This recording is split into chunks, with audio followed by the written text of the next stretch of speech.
Dober dan in lepo pozdravljeni na današnji prireditvi na Matičinih odprtih vratih, ki jih sofinancira Urad Vlade Republike Slovenije za Slovence v zamejstvu in po svetu. Na današnjem dogodku bomo prisluhnili predavanju dr. Barbare Riman o slovenskih medijih na Hrvaškem z naslovom Položaj Slovencev na Hrvaškem, izzivi in priložnosti. Doktorica Barbara Riman je pri nas že nastopila na posvetu o slovenskih medijih na Madžarskem in Hrvaškem in je seveda tudi ena izmed soavtoric zbornika Slovenski mediji na Madžarskem in Hrvaškem nekoč in danes, ki je lani izšel pri Slovenski matici po predhodnem posvetu. Preden bom predala besedo doktorici Riman, bom samo na kratko predstavila vsebino celotnega zbornika in pa seveda potem tudi še našo današnjo govornico, čeprav verjetno večinoma že kar dobro poznate. No, tudi zbornik je izšel s finančno pomočjo urada, za kar se seveda zahvaljujemo svojemu sofinancerju. Izšel pa je po posvetu, ki smo ga pripravili na Slovenski matici 16. oktobra 2023 in to je bil tretji posvet v ciklu posvetov o medijih najprej v Italiji in nato v Avstriji. Na prvem dogodku v tem ciklu smo predstavili položaj slovenskih medijev v naši zahodni sosedi Italiji, kot rečeno. Potem smo pogledovali proti severu, proti Avstriji in s tem nadaljevali sodelovanje s slovenskimi kulturnimi ustvarjalci izven naših državnih meja v okviru našega enotnega kulturnega prostora, ki je opredeljen seveda z našim slovenskim jezikom. No, ta zbornik slovenskih medijev na Madžarskem in Hrvaškem nekoč in danes vsebinsko sledi posvetu in prinaša prispevke 5 predavateljev: Dušana Mukiča, Francija Justa, Nikolete Vajda-Nadži, Barbare Riman in Agate Klinar-Medaković. No, s tem smo zaokrožili to serijo zbornikov o sredstvih in načinih komuniciranja med slovensko manjšino v sosednjih državah. Seveda se osredotoča na položaj slovenskih medijev v severovzhodni in vzhodni sosedi Slovenije, na Madžarskem in Hrvaškem, kjer slovensko govoreča manjšina ni tako številna kot v Italiji in v Avstriji in seveda nima na voljo toliko sredstev javne komunikacije kot v predhodno obravnavanih državah. Obenem pa seveda skuša zbornik odgovoriti na podobna vprašanja, ki so bila zastavljena že v prvih 2 zbornikih, in to je, kako so se razvijali slovenski mediji med zamejci, kakšno vlogo so imeli pri ohranjanju narodne zavesti manjšinskih skupnosti in kakšno vlogo imajo seveda v današnjem svetu, ko so mediji vse bolj digitalizirani in ko klasični časopis in radio izgubljata na pomenu. Pomembno vprašanje je seveda tudi, s kakšnimi težavami se zamejci srečujejo zaradi svoje omejene odmevnosti, potem tudi odkot črpajo energijo za delo, odkot dobivajo pomoč za uresničevanje svojih načrtov in seveda tudi kako in kje se vidijo v prihodnosti. Samo še na kratko povzamem vsebinske prispevke tega zbornika. Na posvetu smo imeli uvodne nagovore tako predsednika Slovenske matice, dr. Aleša Gabriča in direktorica Inštituta za narodnostno vprašanje Sonja Novak-Lukanović. No, prvi 3 prispevki, ki so v zborniku, so posvečeni medijem na Madžarskem. Dušan Mukič je pisal o 3 desetletjih utrinkov življenja Slovencev na Madžarskem in predstavljal oddajo Slovenski utrinki, predvsem okoliščine njenega nastanka, težave s termini in se ukvarjal z jezikovnim vprašanjem podnaslavljanja v madžarščini in slovenščini in predstavljal srednje teme v oddaji in omenjal tudi financiranje oddaje in težave z problemi v prihodnosti. Franci Just je govoril o medijih literarnega posredovanja pri Slovencih in na Madžarskem in predstavljal tiskane medije, predvsem periodične tiske, ki so porabskim Slovencem po letu 1919 posredovali slovensko književnost. No, Nikoleta Vajda-Nadži je pisala predvsem o časopisu Porabije in govorila o njegovem pomenu, vlogi, značilnosti, odgovornosti nasploh manjšinskih medijev in seveda potem natančneje o časopisu, ki je začel izhajati leta 1991 in potem s časom postal pravi ljudski medij, ki so ga porabski Slovenci vzeli za svojega. In omenjala je vsebinski koncept porabja, ki ga določajo 3 poglavitni principi, najprej splošna informativnost časopisa, njegova narodnostna vloga in pa seveda njegovo širše kulturno poslanstvo. In izpostavila, da pač časopis deluje kot dokaj natančna kronika življenja slovenskega porabja. No, potem pa sta sledila še 2 prispevka, ki sta se posvetila hrvaški manjšini. Prvi je bil prispevek doktorice Riman o pripadnikih slovenske skupnosti v hrvaških in slovenskih medijih. V tem prispevku je bila posebej izpostavljena problematika, da do sedaj slovenski in hrvaški raziskovalci niso kazali večjega interesa za problematiko slovenske manjšine na Hrvaškem v medijih, tako večinskih kot manjšinskih, in nakazala je rezultate analize medijskih prispevkov, ki so bili v zadnjih 10 letih objavljeni tako v hrvaških in slovenskih izbranih medijih in v slovenskem manjšinskem tisku na Hrvaškem.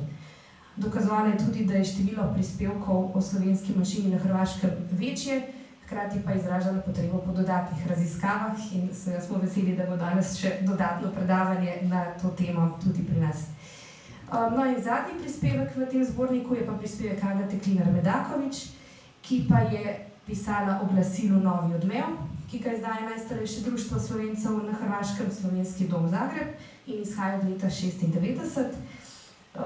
Njegov namen je beležiti najpomembnejše dogodke v slovenskem domu in pri Zvezi slovenskih društev na Hrvaškem, opozarjati na pomembne menike v zgodovini slovenske skupnosti na Hrvaškem in pojasnjevati dogodke tako v Sloveniji kot na Hrvaškem, ki seveda vplivajo na življenje Slovencev na Hrvaškem. No, zbornik seveda sklepa predstavitev posameznih avtorjev in pa povzetki prispevkov. In to je tudi lepa priložnost, da še predstavim avtorico današnjega predavanja. Doktorica Barbara Riman je rojena na Reki, zaposlena na Inštitutu za narodnostna vprašanja vse od leta 2006.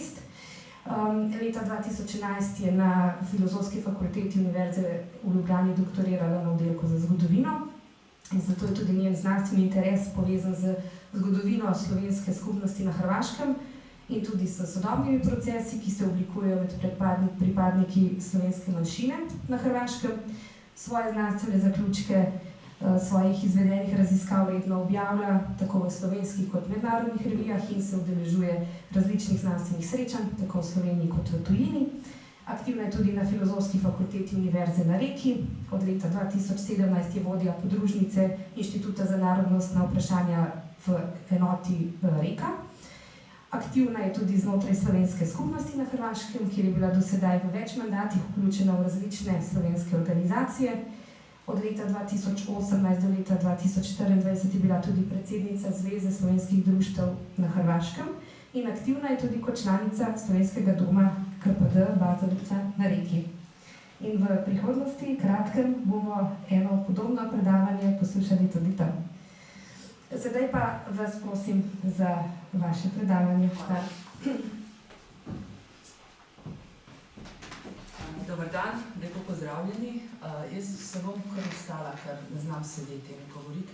Mogoče bom tudi malo poskakovala vmes, ne se mi smejati. Zahvaljujem se za to priložnost, da tu na kratko predstavim pač problematiko slovenstva, Slovencev, slovenske manjšine na Hrvaškem. Kot vidite, in se zahvaljujem za ta življenjepis, ki je gospa povedala, ampak očitno lahko se zavedate, da bom imela težave z dvojno identiteto. Malo bojo oni, ko bom tako kritizirala, malo bomo mi, ko smo nekaj dobrega naredili. Tako da, jaz bom začela nekako z doktor Ignacijo Fridl-Jarc smo se predvsem pogovarjali, da ne bi se bazirala samo na medijih, zato ker brez veze, da zdaj preberem tisto, kar boste lahko prebrali sami kasneje. Bom poudarila mogoče določene izzive, s katerimi se pripadniki slovenske skupnosti na Hrvaškem soočajo. Če boste imeli kakšno vprašanje, verjamem, da je tudi možnost diskusije, ali kar takoj dvignite roko, pa lahko pač probam odgovoriti, če bom odgovor vsekakor znala. Tehnologija me posluša, vsa sreča. Torej, za začetek bi rada odgovorila ali probala odgovoriti na vprašanje, kdo so Slovenci na Hrvaškem.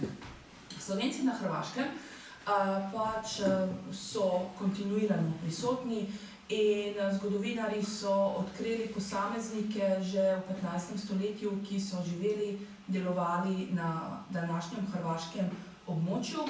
Tu pa sem predstavila njihovo število po popisu prebivalstva od konca druge svetovne vojne do danes in kot vidite, njihovo število kontinuirano opada.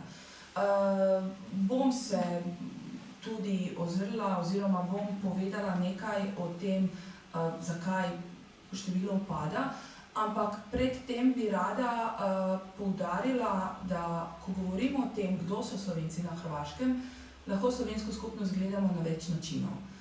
Prvič, kot vsaka manjšina, to je zelo heterogena skupnost, kar pomeni, da imamo pripadnike, nekatere, ki že generacijam živijo na Hrvaškem in pač, če pogledate današnje slovensko-hrvaško obmejno območje in če vprašate koga tam v kakšni majhni vasici, ki je bližje dejansko Slovenija in slovenska trgovina kot hrvaška trgovina, niso sigurni, kaj bodo odgovorili. Bojo rekli, da je njihova stara mama prišla iz tiste vasice, stari oče iz one vasice in oni so o svoji identiteti, ali so Slovenci ali Hrvati, začeli dejansko razmišljati 1991. leta, ko so ti hrvaški oziroma slovenski ali ne vem, otroci iz tistega obmejnega območja mogli začeti obiskovati hrvaško šolo, a ne več slovensko, ker je tam naenkrat postala meja. To je ena prva skupina, tisto obmejno prebivalstvo, ki pač živi svoje življenje v obmejnem območju in ki pretirano ne razmišlja o tem, ali je Ljubljana ali Zagreb glavno mesto, ker je ta prvo, da preživijo. Druga skupina so delavci, ekonomski migranti bi temu rekli, ki so v času, ko je to bila skupna država in Republika Hrvaška in Republika Slovenija so dolgo časa bile v dvojnih oziroma v skupnih državnih tvorevinah in imamo nekdanjo socialistično federativno republiko Jugoslavijo, imamo kraljevino Jugoslavijo, imamo Avstro-Ogrsko monarhijo. Kot tisti posamezniki, ko so iskali boljše življenjske pogoje, niso razmišljali o tem, da dejansko odhajajo iz ene države v drugo. Oni so pač se spakirali in so šli tam, kjer jim je bilo boljše. In kasneje bomo videli, da to prebivalstvo, starejše prebivalstvo, ki je recimo odhajalo v urbane centre, Reka, Zagreb, ko so začeli pač počasi odhajati zaradi starosti, se bo tudi tam največ zmanjšalo število in prebivalstva in govorcev slovenskega jezika. Tretja skupina pa je skupina tistih Slovencev, ki prihajajo na Hrvaškem po 91. letu in to so predvsem danes ženske. Meni je to zelo lep razlog, zakaj one prihajajo na Hrvaško. Prihajajo zaradi ljubezni. Pridejo, se zaljubijo v nekoga na Hrvaškem in potem po enem letu ali 2 letih se odselijo na Hrvaško in tam pač ustanovijo družino. In to je zdaj vprašanje, ko govorimo o Slovencih na Hrvaškem, lahko govorimo o njih tudi, zato ker zelo veliko njih nima slovenskega državljanstva, se opravičujem, hrvaškega državljanstva, in če nimajo hrvaškega državljanstva, potem pač ne morejo uresničevati oziroma izkoriščati pravice, ki jim Republika Hrvaška ponuja, saj oni niso pripadniki manjšine, oni so le Slovenci, ki živijo na Hrvaškem. Razen tega je treba tudi razmišljati na drug način v slovenski skupnosti in to je, da imamo slovensko skupnost, ki je aktivna v slovenskih društvih, imamo slovensko skupnost, ki je aktivna na političnem področju, imamo slovensko skupnost, ki svoje otroke pošilja na učenje slovenskega jezika, ampak oni kot pripadniki slovenske manjšine nimajo potrebe, da bi bili aktivni člani slovenske skupnosti. Imamo tiste člane slovenske skupnosti, ki so člani slovenske skupnosti, ampak svojo slovensko kulturo, jezik prenašajo na svoje otroke, pa niso aktivni. In mogoče celo je nekatere strah, da če bojo glasno povedali, da so Slovenci, da bojo imeli kakšne posledice. Dvomim, ampak tudi so taki, ki o tem razmišljajo. Torej, kot vidite, število pripadnikov slovenske skupnosti se zmanjšuje. A vi vidite zaradi mene, da se moram zmanjšati? Ne, vidite, v redu. In po popisu iz leta 2021 jih je bilo samo 7729. S tem, da hrvaški znanstveniki, raziskovalci, tudi politiki, ampak jih ne bi zdaj mešala v to predavanje. Predvsem hrvaški raziskovalci so večkrat poudarili, da je vprašanje, če so te številke, ki so pač javno dostopne, realne, zato ker je to bil popis v času korone, zato ker veliko starših niso hoteli starejših članov, ne samo slovenske skupnosti, ampak nasploh, niso hoteli spuščati v svoja stanovanja tiste, ki so nosili masko. Menijo, da ta zadnji popis prebivalstva ne bi smel vplivati na pravice, ki jih pripadniki vseh manjšin na Hrvaškem imajo, čeprav le na koncu so vplivale. Ko gre za pripadnike slovenske skupnosti, to pomeni manjšo možnost politične participacije in vključevanje predvsem v politiko v eni obliki samouprave, ki jo bom predstavila. Preden zdaj še začnem naprej govoriti o Slovencih na Hrvaškem, enkrat, ko jaz začnem o Slovencih na Hrvaškem, se ne morem ustaviti, saj ste slišali, da skoraj 20 let že govorim in raziskujem o njih. Bi rekla, da so tu predvsem rezultati, ki smo jih izvedli ob raziskavi, ki ga imamo na Inštitutu za narodnostna vprašanja, torej en ciljni raziskovalni projekt, to je slovenska skupnost na Hrvaškem v sodobnem kontekstu, analiza njihovega socialno-ekonomskega položaja in odnosa njenih pripadnikov do slovenskega jezika, kulture in politične participacije. In to je trenutno eno od največjih projektov, ki zajema samo slovensko skupnost na Hrvaškem. In trenutno smo uspeli izvesti anketo, čeprav je mogoče nekom to zelo majhna številka, moram poudariti, da smo mi ponosni zato, ker še vedno izvajamo anketo, ampak trenutno imamo nad 170 anketirancev iz vseh tistih 4 skupinah, inaktivne, neaktivne in tisti, ki sam podpirajo otroke v njihovih željah, da se učijo slovenskega jezika. Tako da tu bom nekaj omenila tudi, ko gre za te raziskovalne dosežke, ki smo že uspeli. Ko govorimo o popisu prebivalstva, potem vsekakor moramo omeniti, kdo in koliko jih govori slovenski jezik.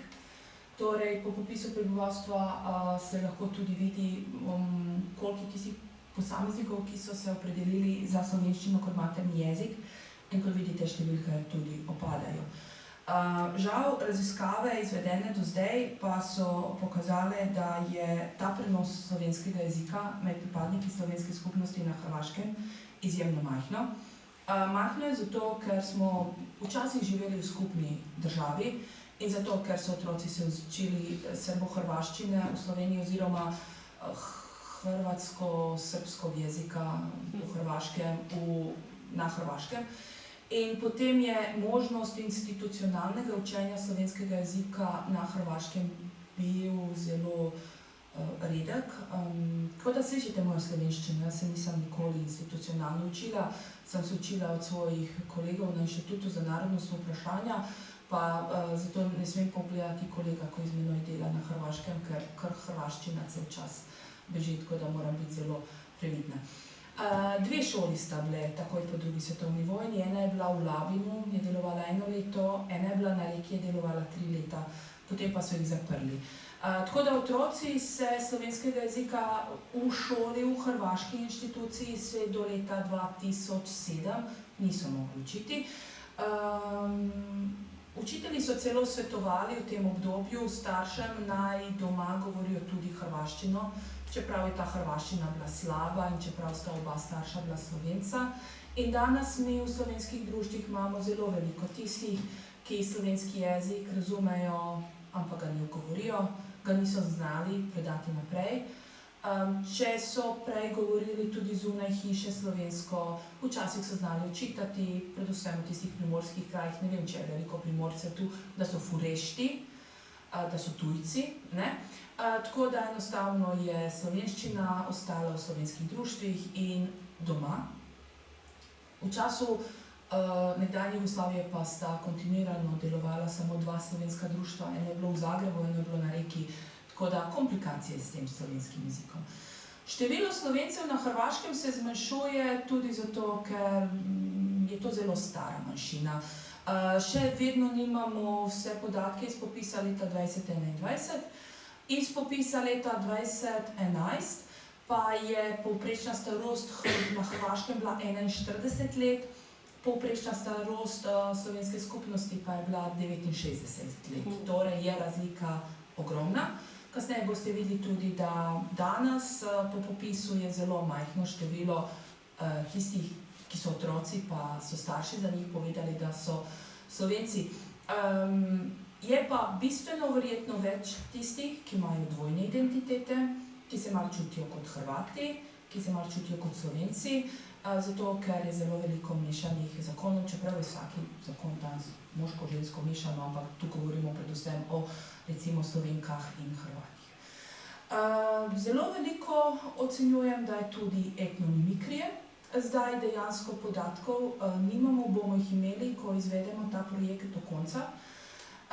Sem se pa osebno srečala s posamezniki, ki so večkrat predvsem izpostavili svojo profesionalno identiteto, da so zdravniki, da so profesorji, da so direktorji in so svoje slovenske korenine potem omenili, ko so bili v enem sproščenem vzdušju. Potem tudi imamo depopulacijo Hrvaške nasploh in je pričakovati, da če mladi odhajajo iz Hrvaške, tudi tisti, ki recimo imajo slovenske korenine, bojo odšli v Slovenijo, zato ker Slovenija le je en korak k zahodni Evropi, kjer se potem mladi lahko mogoče boljše realizirajo. Pa tudi podatki, ki so me zelo presenetili, v šolskem letu 2023-2024 je več kot 1500 študentov imelo hrvaško državljanstvo in je študiralo v Sloveniji. Vedeli smo, da zelo veliko študentov pride v slovenska društva in se uči slovenščino, prav zato, da bi nadaljevalo študij v Ljubljani, Kopru, Mariboru, pa tudi v drugih krajih, kjer se lahko pač nadaljujejo svoje šolanje, ampak da je to toliko visoka številka, pa to nismo pričakovali. In na koncu je tu še en problem z državljanstvom.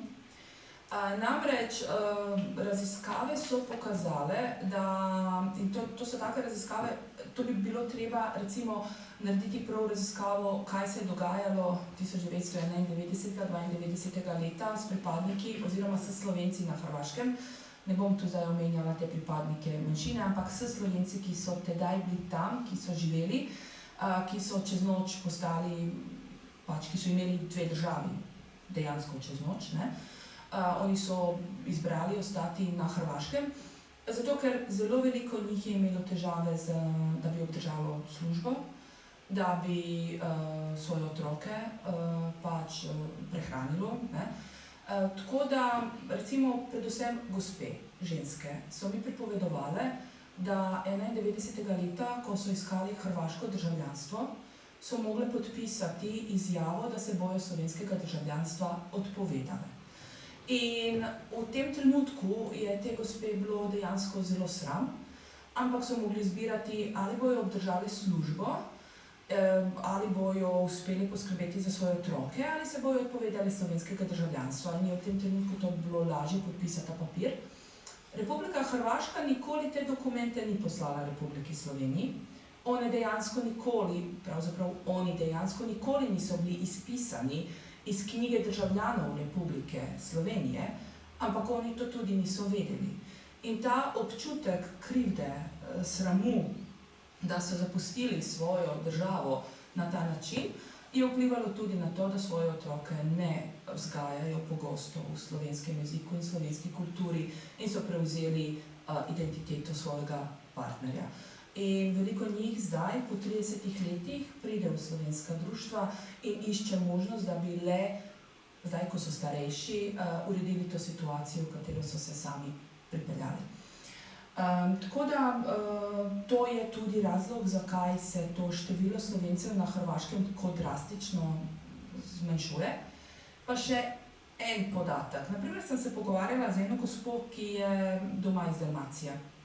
In sem jo vprašala, jaz imam 3 otroka, in sem jo vprašala, pa daj mi ti povej, kaj je tvoj sin? Je rekla, ja, glej, ko smo v Sloveniji Slovenci, ampak kako da ga jaz zdaj dol prepričam, da je Slovenc. Vsako jutro, ko odpre okno, pa vidi pač in HDZ in ne vem, koliko poznate hrvaško politiko, ampak recimo določene generale, je rekla, lažje mu je, da bi po očetu bil Hrvat.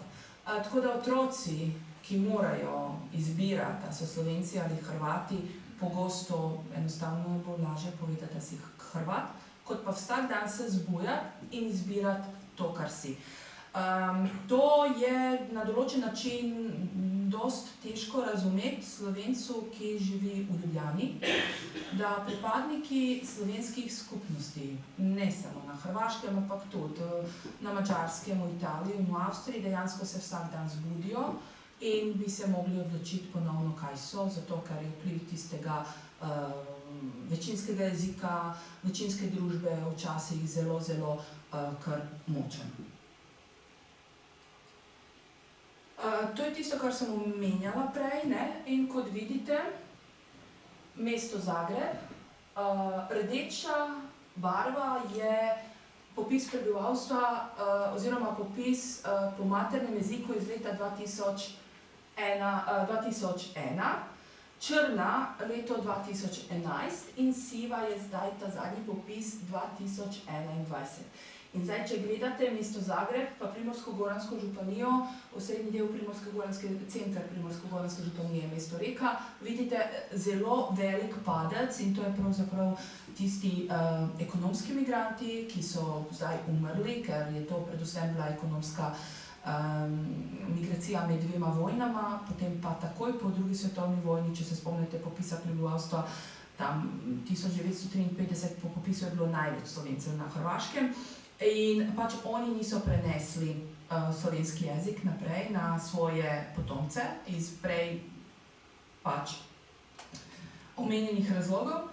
Je pa tudi problem, ne, da slovenski jezik in otroci, ki danes se hočejo učiti slovenskega jezika, oni ne bojujejo samo s prostim časom, oni bojujejo s kitajščino, španščino, vsemi vrstami športa, celo tudi hokej na travi ali kakšen ragbi, ki tu za tisto območje ni najbolj pač normalno. In potem enostavno danes je zelo težko najti tudi pri otrocih v urniku tisto eno urco, da ga odpeljemo v slovenski dom in da tam se nauči kakšne slovenske besede. Pripadniki slovenske skupnosti po spolu, rdeče so ženske, črno so moški. Kot vidite, več je Slovenk na Hrvaškem in ta spolna neenakost je vse od začetka 20. stoletja. Pa zdaj zanimivo je tisti konec. Glede na to, da sem Slovenka in da živim na Hrvaškem, sem zelo vesela, da je toliko starih Slovenk, kar pomeni, da je Slovenkam na Hrvaškem dobro in če bo vsaj malo sreče, upam, da bom tudi jaz doživela 90+. Zdaj. Žal mi je pa Slovencev na Hrvaškem, moških, zato ker ni mi toliko dobro kot nam. Slovenci na Hrvaškem imajo različne pravice. Ena je samo kulturna oziroma samo organizacija, ustanavljanje kulturnih društev. In zdaj, v zadnje 2 leti so se nekaj prebudili, tako da so začeli razmišljati tudi o gospodarstvu, predtem pa predvsem so slovenska kulturna društva. Slovenska kulturna društva, ki jih je 16, eno se je zaprlo leta 2018, zaradi tega, ker ni bilo dovolj velike finančne pomoči, ne s strani Slovenije, ne s strani Hrvaške. Drugače se slovenska društva financirajo in iz hrvaškega in slovenskega državnega proračuna. Predvsem negujejo tradicionalne aktivnosti, folklora, zborsko petje, dramske, recitatorske sekcije. Žal to predvsem organizirajo pripadniki, ki so že desetletja v teh slovenskih društvih, mladi pa se v teh aktivnostih ne najdejo.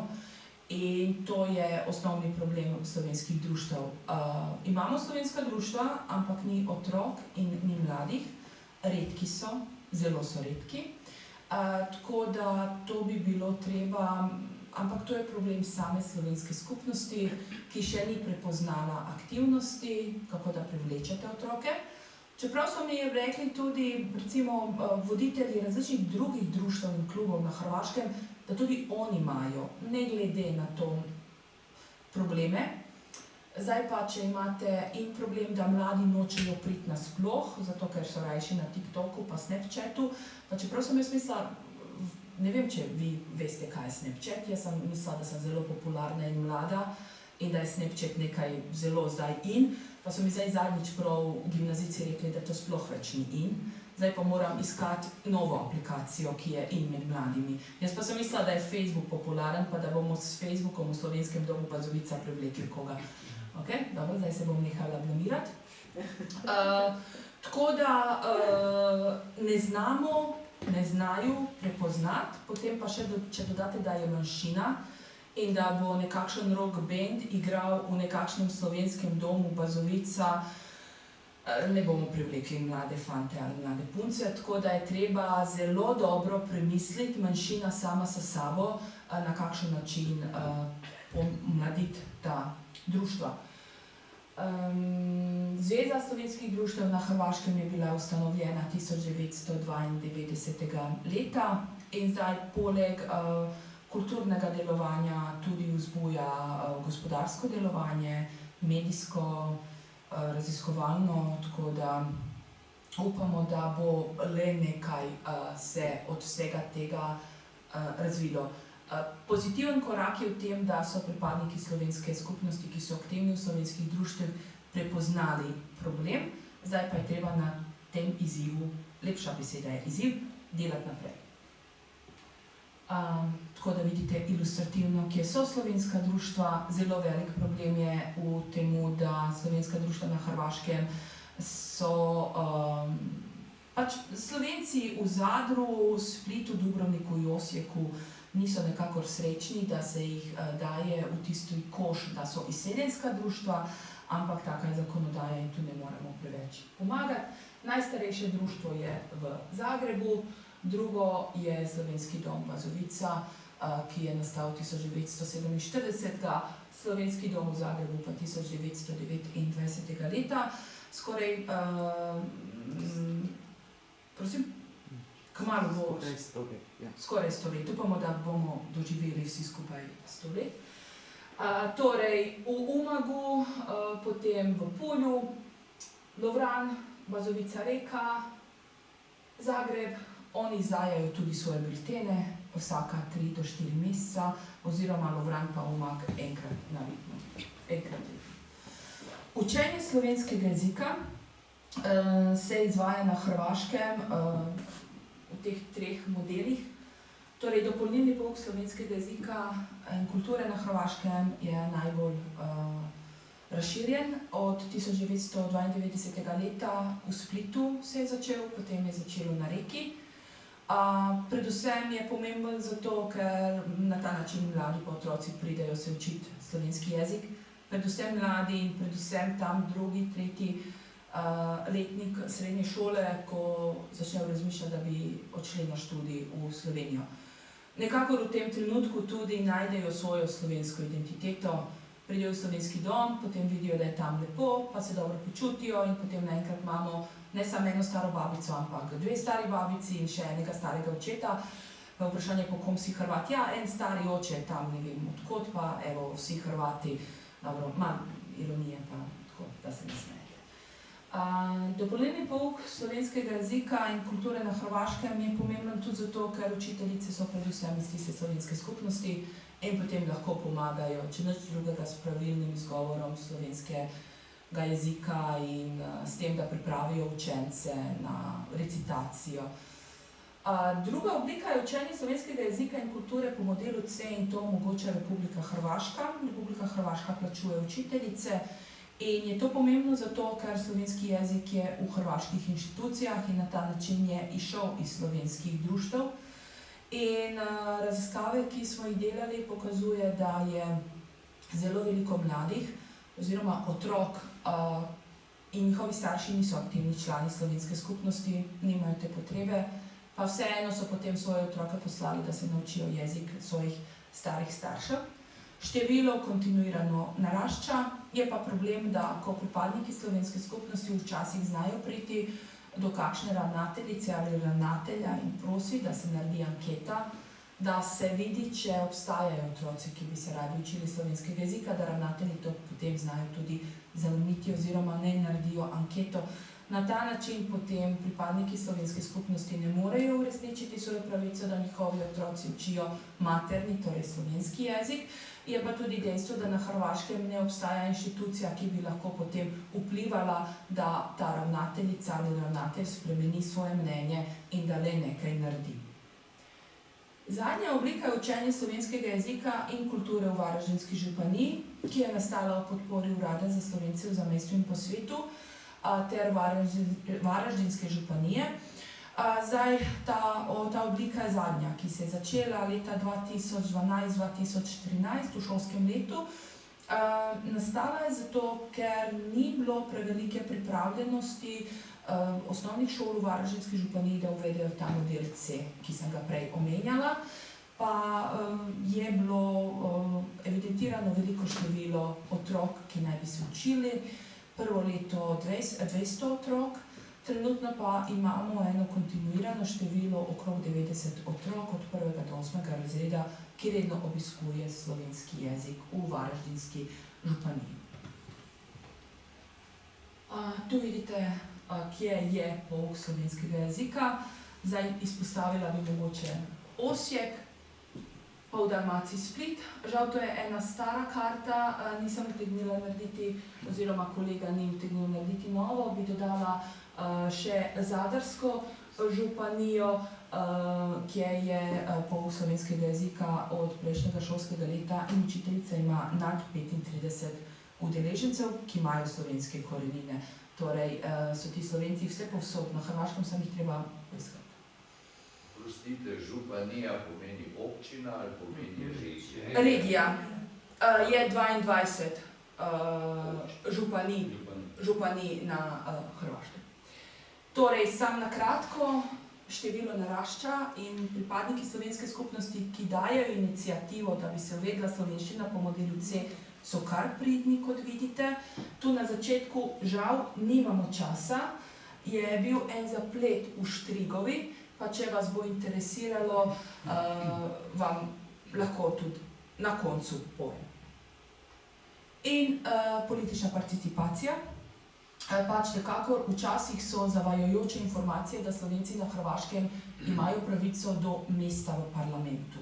Ja, imamo, ampak se moramo izboriti, ker na enega parlamentarca je še 4 manjšine, ki so skoraj vse številčno, ja, torej Črnogorci, oni so manjši, Makedonci, ampak tu smo z Albanci pa z Bošnjaki, ki so bistveno, njih je nad 13.000, tako da izboriti se z njimi je kar težko.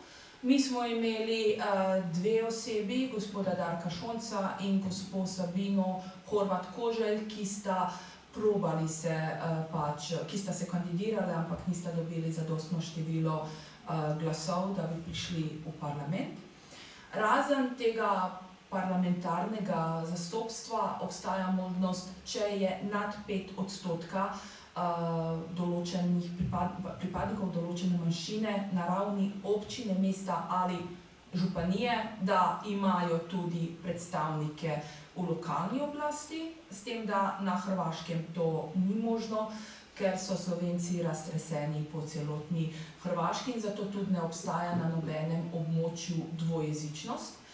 In tretja oblika je, jaz bi rekla, kot določena samouprava madžarske pa italijanske manjšine v Sloveniji, torej pripadniki slovenske manjšine, odvisno od števila pripadnikov, spet na ravni občine, županije ali mesta izbirajo ali svet ali pa predstavnika.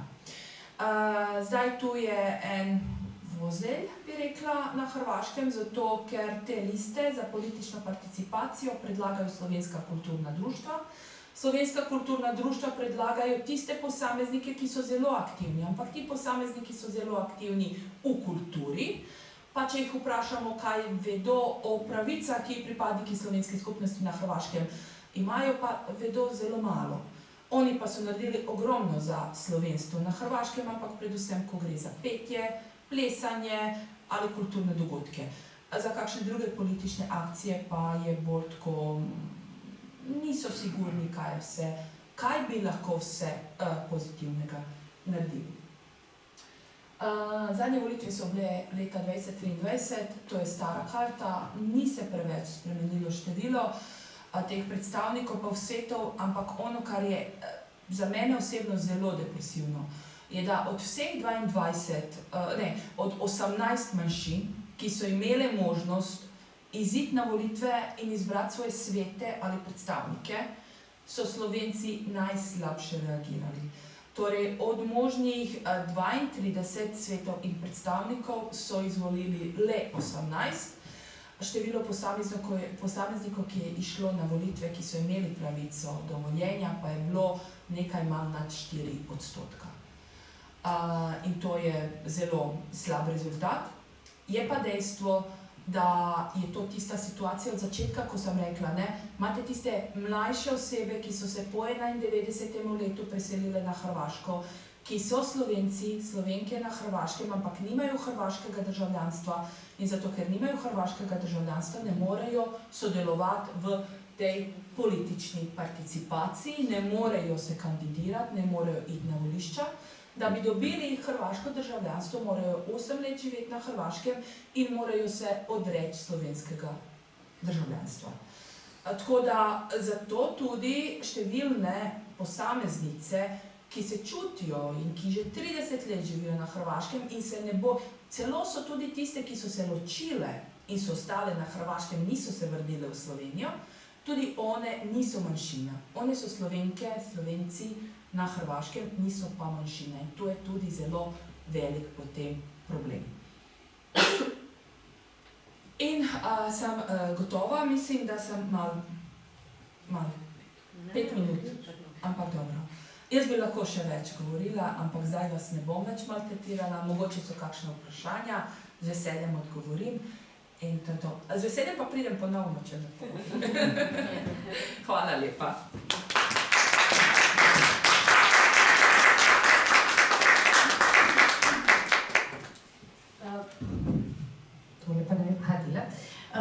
Hvala lepa za to zanimivo predavanje. Smo dobili zdaj še res širšo sliko življenja Slovencev na Hrvaškem. Ima kdo kakšno vprašanje? Prosim.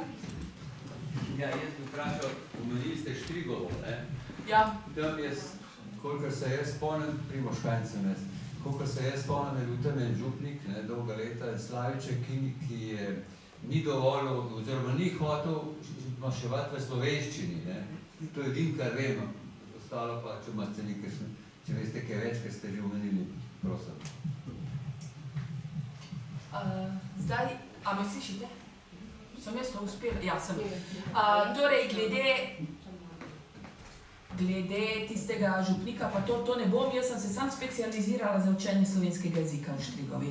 In bi rekla, da tam se je začel ta model C in res tam je prvič bila ta možnost, da Republika Hrvaška plača učitelja in da pač učenci lahko se učijo slovenski jezik. Žal to je trajalo samo 3 mesece.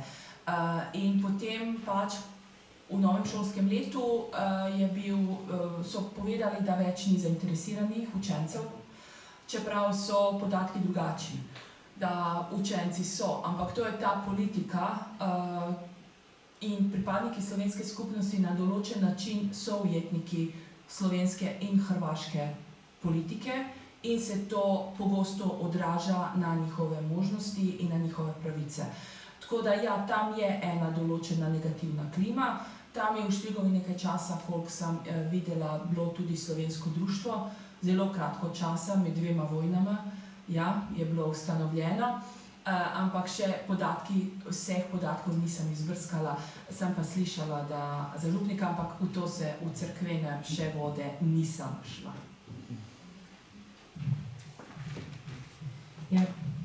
Hvala lepa za to res odlično predavanje, tako izvrstno, da sem dobila asociacijo, da bi lahko na Matici organizirali podobne predstavitve stanja vseh slovenskih manjšin v sosednjih državah, pa tudi morda Slovencev po svetu in izseljenstvu, kar bi bila čudovita slika in pregled, kakšno je stanje zdaj zlasti po osamosvojitvi. Pa vendarle vem, da je marsikaj od tega zapisanega tudi v zborniku. Me zanima komunikacija te manjšine med sabo, kako komunicirate, nekaj ste govorili o medijih, pa vendarle predvsem tudi o učnem gradivu, o knjigah, založništvu, lahko morda poveste kaj več o tem. Hvala za vprašanje. Prej sem kot predsednica zveze bila vabljena na seje komisije za Slovence v zamejstvu in po svetu. Še vedno sem član sveta Vlade Republike Slovenije za Slovence v zamejstvu in potem, ko poslušam pripadnike iz slovenske skupnosti iz Italije pa iz Avstrije, se počutim tako čudno in potem znam povedati, da mi pravzaprav v primerjavi z njimi nimamo nič, Slovenci na Hrvaškem, tako da tudi ne rabimo skrbeti preveč o tem, kar imamo. Imamo biltene, ki jih je res enostavno našteti, Novi odmev, čeprav sem zdaj slišala, da tudi z uredništvom so določene težave, tako da zdaj marčevska številka Novega odmeva iz Zagreba ne bo išla. Imamo Planiko, ki je tudi prenehala, zato ker je gospa umrla, žal urednica in obenem to ni mogel prevzeti, zato ker novinarsko delo ni enostavno delo. Potem imamo Sopotja, Slovenski dom Bazovica, smo v skrbeh, zato ker glavna urednica, gospa Marjana Mirković, že ne bomo o številkah, ampak kar pač ona odlično dela svoje delo, je pa večkrat prosila, da najdemo drugega urednika. Potem imamo še Maurico v Pulju, ki se zelo dobro pač zaenkrat drži in upamo, da bo kar tako nadaljevala. Televizije nimamo, radia slovenskega nimamo. Veste kaj je, enkrat sem to razlagala študentom, pa so se smejali do solz. Pride vam novinarska ekipa iz HRT-a, ker na HRT-u, Hrvaška radiotelevizija, sta dve oddaji manjšinski. In v teh manjšinskih oddajah naj bi se govorilo v manjšinskem jeziku, ne? Če se pogovarja z menoj, potem bi jaz mogla govoriti slovensko. In potem ponavadi pošljajo tiste novinarje, ki so novinarji, ampak ne znajo manjšinski jezik. In potem me vprašajo v hrvaščini, pa povedo, prosim vas, povejte zdaj to v slovenščini. Pa povem v slovenščini, potem pa me vprašajo, a lahko sem strnete, kaj ste povedali, potem pa v hrvaščini povemo nazaj, potem pa je spet vprašanje v hrvaščini, pa to je hrvaščina in slovenščina, kaj šele delajo s tistimi bogimi Madžari. Mislim, se opravičujem, to so tudi, ampak je zelo velika razlika, ne. Tako da tudi takrat, ko bi lahko bilo v javnem, pač na televiziji ali v radiju slovenska beseda, pa ne obstaja ta možnost. Probali smo enkrat na Reki, na radio Reki smo bili in smo probali prositi, da pripadniki slovenske skupnosti dobijo 5 minut, zato ker pripadniki italijanske manjšine imajo 3-krat dnevno novice v italijanščini in potem ponavadi pustijo pesem 2-3 v italijanščini, italijanske pesmi, potem pa smo mi prosili, pa dajte nam enkrat mesečno 5 minut, dajte nam 10 minut, enkrat mesečno, ne? Pa so rekli, da ne, zato ker na ta način se Slovenci getoizirajo. Sem rekla, v redu, itak nas je toliko malo, da se ne moremo getoizirati, ampak dobro. Čeprav bi po zakonu imeli to pravico. Samo žal slovenska skupnost na Hrvaškem ni dovolj močna, mogoče zato, ker nimamo tudi političnega predstavnika. Tako da to je to, ko gre za medije, imamo, kot sem rekla, sem mislila, da sem inovativna, pa imamo družbena omrežja, ampak smo zaenkrat samo na Facebooku in ne moremo najti mlajše pripadnike slovenske skupnosti, ki bi mogoče celo začeli s kakšnim TikTokom, to je zdaj že druga dimenzija popolnoma. Evo, to je to. A sem kaj pozabila? Založništvo. Ne, nimamo nobenega. Ne, pardon, samo še to, ja. In zdaj smo naredili kurikulum za učenje slovenskega jezika in kulture po modelu C, zdaj pa imamo zelo velik izziv, ki ga verjetno ne bomo uspeli.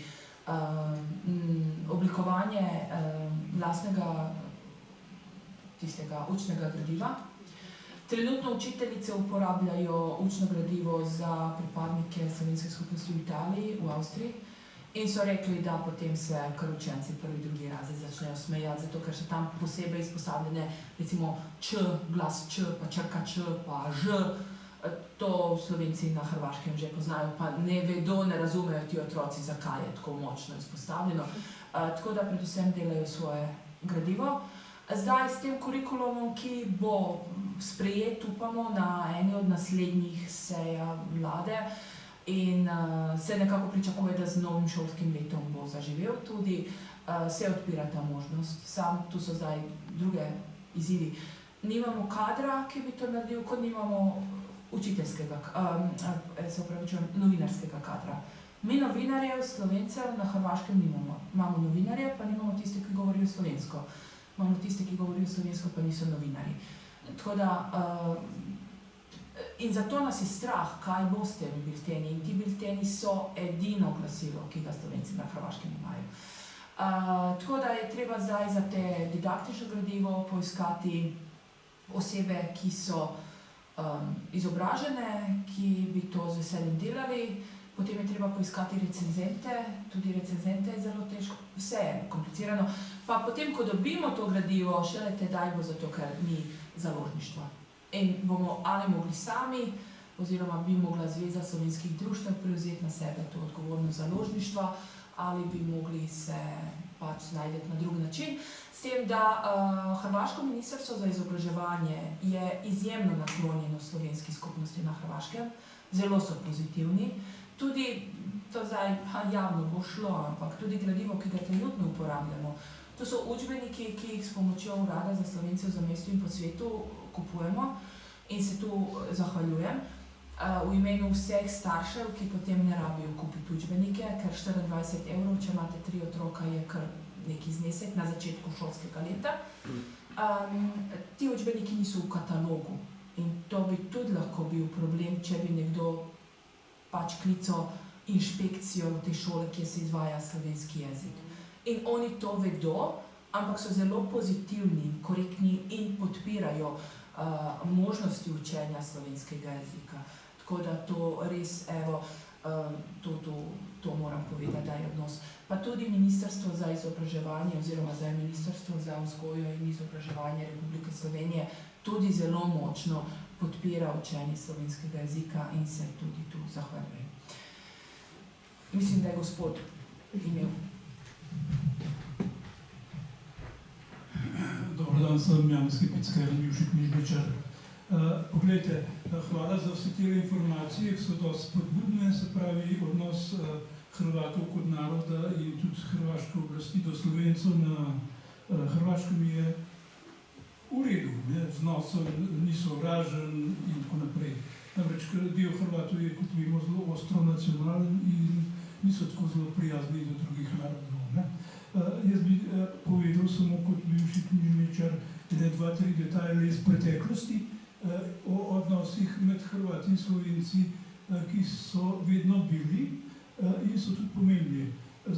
Znanje čez ilverizma, ja, Slovenci imamo gajico iz časov ilverizma. Gospod Dular to zelo dobro ve, tukaj prisotni. A ne, gajico, pisalo. Potem, manj znan je pa dober in velik stik med Slovenci in Hrvati iz časa slovenskega pa katoliškega, političnega katolištva.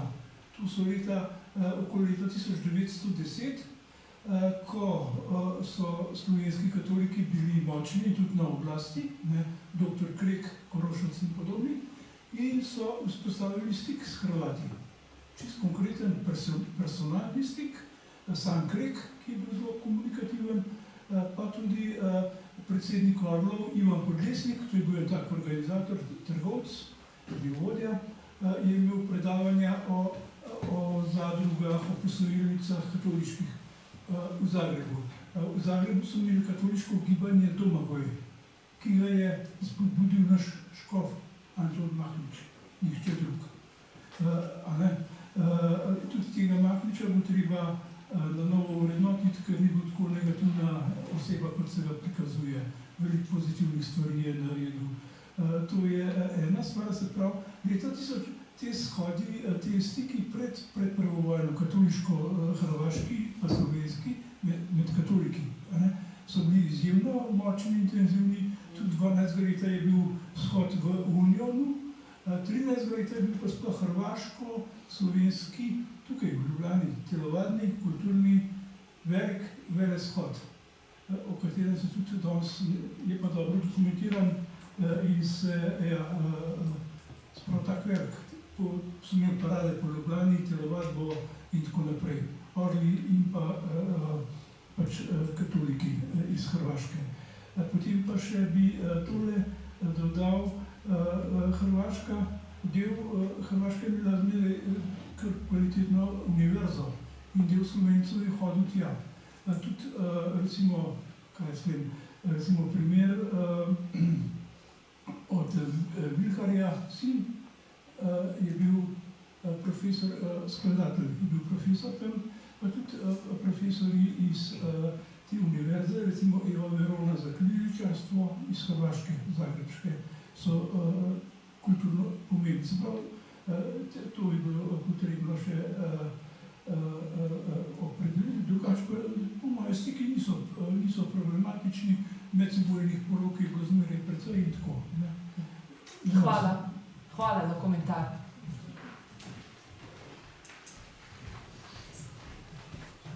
To je Železnika Radio Slovenija. Če se vrne zdaj v sedanjost, mene pa zanima sveti Slovenske narodne skupnosti pa predstavniki, koliko 18 izvoljenih, kakšne imajo pravice oziroma kakšne možnosti, da bi recimo tudi bolj vplivali, recimo na ravni županije, Primorsko-Goranska županija ali pa ne vem, Reka, tudi recimo, da bi, kar se tiče radijskega programa, bolj vplivali na to, da bi imeli Slovenci tudi več teh zagotovljenih pravic, ki jih imate po ustavnem zakonu. Torej, ti sveti in predstavniki so zamišljeni kot en most med manjšino in lokalno oblastjo in to je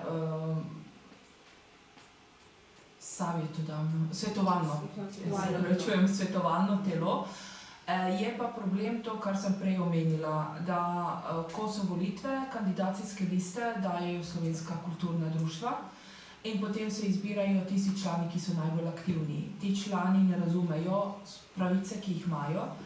Pravzaprav bi sveti lahko vplivali, lahko bi naredili zelo veliko za pripadnike slovenske manjšine na Hrvaškem. Je pa problem, da je birokracija na Hrvaškem izjemno pač avstro-ogrska monarhija, ta birokracija je še vedno ostala.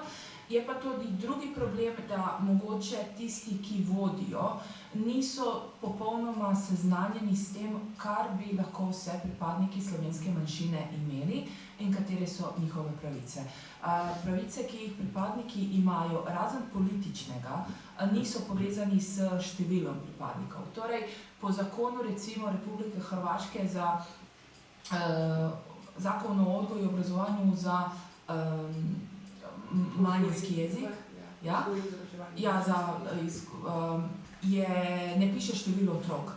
Torej, če en starš pride v šolo in pove, da hoče, da se njegov otrok uči slovenščine, bi šola mogla organizirati učitelja slovenskega jezika.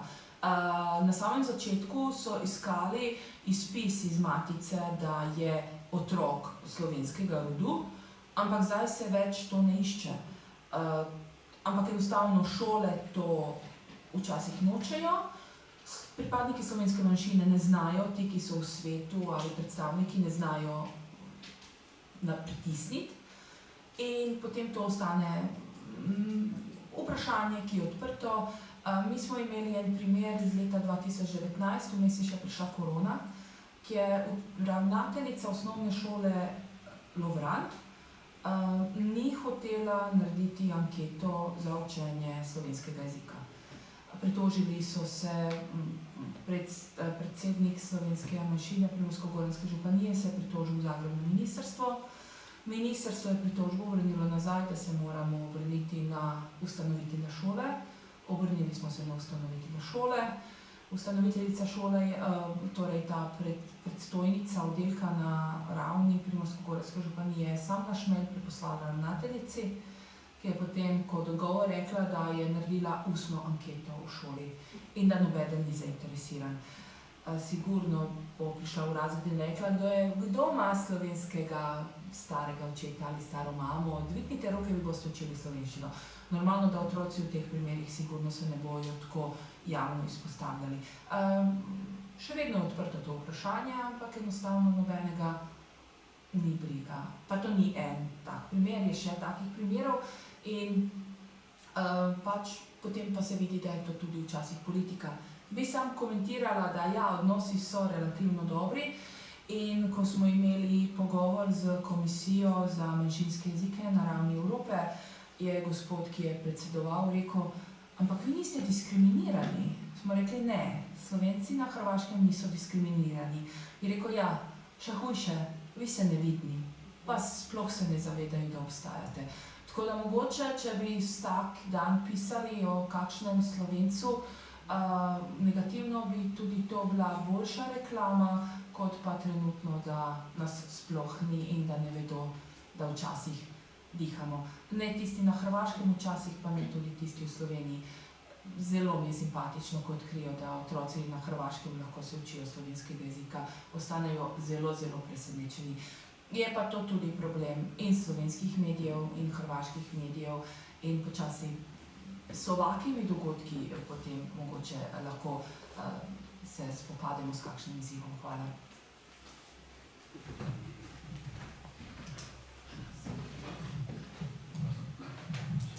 Glede možnosti politične participacije iz pisanja slovenskih medijev v Republiki Sloveniji vem, da je celo med člani parlamenta ena ali dve osebi, ki sta slovenskega rodu ali nekaj takega. Pa me zanima, ali po tej liniji, čeprav mogoče sploh nista organizirani kot članici manjšine ali kaj takega, ali imate kakšne stike z njimi oziroma kakšne so tukaj morebitne možnosti, čeprav se oni ne deklarirajo kot Slovenke v parlamentu ali Slovenci, ampak vendarle, ali je tu kakšna možnost za kakšen učinek? Hvala za vprašanje, zelo zanimivo. Bi povedala, da slovenska skupnost od samega začetka, odkadar je nastala Zveza slovenskih društev, je zavzela eno stališče, da se pripadniki slovenske manjšine ne bojo vplitali v politiko. Torej, ne bo politika v našo kuhno in slovenska društva so zelo apolitična. Zato, ker so apolitična in ker so predvsem se temeljila na kulturi, tradicionalnih vrednotah, potem tudi aktivni predstavniki, politični predstavniki, ki imajo slovenske korenine, ki so Slovenci, bolj redko so aktivni v slovenskih društvih. Nekaj primerov pa le je. Tu bi izpostavila gospo Barbaro Antolič-Vupora, ki je članica slovenske SDP-a, Socialdemokratske partije, ki je trenutno predsednica Zveze tudi slovenskih društev na Hrvaškem. Njeno politično delovanje je bilo tudi povezano z zagotovitvijo boljšega položaja pripadnikov slovenske skupnosti v Varaždinski županiji. Ampak pač ona je le v teh trenutkih imela na določen način težko vlogo, saj je članica določene stranke in ne more mogoče toliko javno izstopati za pripadnike slovenske manjšine. Ker tudi, ko smo imeli nekatere primere, so znali sporočiti, da mi le imamo predstavnika. Zadnja dva mandata je to bila gospa Ermina Lekaj-Prleskaj, ki je bila Albanka. To je tista parlamentarna možnost, ki jo imamo, pa jo pravzaprav nimamo. Trenutno je Bošnjak Armin Hožić. Mi nimamo, oziroma slovenska skupnost nima preveč stikov s temi poslanci. Imamo nekaj pripadnikov, ki so pripadniki slovenske manjšine na lokalni ravni, imajo kar dober položaj, ampak oni pomagajo slovenski manjšini, koliko lahko na lokalni ravni. Tako da bi rekla, da ne vem, pravilni slovenski izraz na Hrvaškem bi rekli, da je to dvosjekli mač. Ne? In je lahko pozitivno, in je lahko negativno, odvisno od tega, kako se gleda. Predsedniki slovenskih društev na Hrvaškem pa nekako so odmaknjeni od politike. Malo nas je in zdaj, če bi še se mogli pač vključevati pa gledati, kdo je, bi rekla, rdeči, kdo je HDZ, kdo je tisto. Mogoče bi bilo še slabše, pa še ta društva je vprašanje, če bi tako delovala, kot trenutno delujejo. Še kakšno vprašanje? Ja. Lahko za konec samo pohvalim hrvaške moške. In sicer, saj tiste, ki sem jih jaz poznal, in sicer veliko bolj učili so glede jezikov, kot pa kakšni ljudje moški srbskega porekla ali pa narodnosti. Konkreten primer tam dol, v tem lokalu Platana, imate čistega Hrvata, ki perfektno govori, kot Natakarja, ki perfektno govori slovensko. Praktično ne ločiš, če ne bi povedal, da je Hrvat, ne bi vedel, da je Hrvat. Ne? Tako da predvsej je takih, hvala Bogu. Ne? Hvala. Slovenščina tako lepa. Bom povedala svojemu soprogu, da se lahko potem nauči tudi slovensko. Ja, hvala lepa vsem še za te komentarje in vprašanja. Potem bi zaključili zdaj ta uradni del današnjega srečanja. Zdaj vas pa vabim še na bolj neformalen pogovor, tako da ste vsi toplo vabljeni. Hvala lepa, nasvidenje.